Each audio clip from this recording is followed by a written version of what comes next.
Doctor, என்னோட Invisalign edges வந்து ஷார்ப்பா இருக்குது நான் புதுசா போடும்போது. சரி ஒண்ணும் பயப்படாதீங்க. இது என்ன பண்றது? நல்ல கேள்வி, தயவுபட்டு நல்ல கேள்வி. ஒரு 5 நிமிஷம் செலவு பண்ண தப்பு இல்ல. டியர் பேஷண்ட்ஸ், இந்த மாதிரி ஷார்ப்பா இருந்துச்சுன்னா ஒன்னு உங்களோட டென்டிஸ்ட் கிட்ட போய் கொடுத்தீங்கன்னா அவங்களே இதை பிளண்ட் பண்ணி கொடுத்துருவாங்க. நெக்ஸ்ட். அப்படி இல்லைன்னா ஒரு சின்ன ட்ரிக் மட்டும் இருக்குது. சின்னதா ஒரு எமரி பேப்பர் எடுத்துங்க, அதாவது சாண்ட் பேப்பர்னு சொல்லுவாங்க இல்லையா, உப்பு காகிதம், அதை எடுத்துங்க. அதுல இந்த கருப்பு கலர்ல இருக்கிற உப்பு காகிதமா இருந்தா இன்னும் கொஞ்சம் பெட்டர்.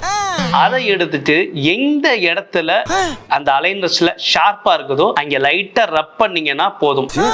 ரொம்ப ரப் பண்ணாதீங்க, ஒரு நிமிஷம் வர்ற வரைக்கும் ரப் பண்ணுங்க. ரப் பண்ணிட்டு அதை ஒழுங்கா கிளீன் பண்ணிட்டு வேர் பண்ணி பாருங்க. ஷார்ப்னஸ் போயிருச்சுன்னா நீங்க கண்டினியூ பண்ணிக்கலாம். இன்னமும் ஷார்ப்பா இருக்குது அப்படின்னா சீக்கிரம் கொண்டு போய் உங்க டென்டிஸ்ட கொடுங்க, இல்ல பக்கத்துல ஏதாச்சும் ஒரு டென்டிஸ்ட் இருந்தாங்கன்னா அவங்க கிட்ட கொடுங்க. மேலும் டென்டல் ரிலேட்டடா உங்களுக்கு எதுவும் டவுட்ஸ் இருந்ததுன்னா இந்த நம்பருக்கு காண்டாக்ட் பண்ணுங்க, எங்க டீம் உங்களுக்கு ஆன்சர் பண்ணுவாங்க.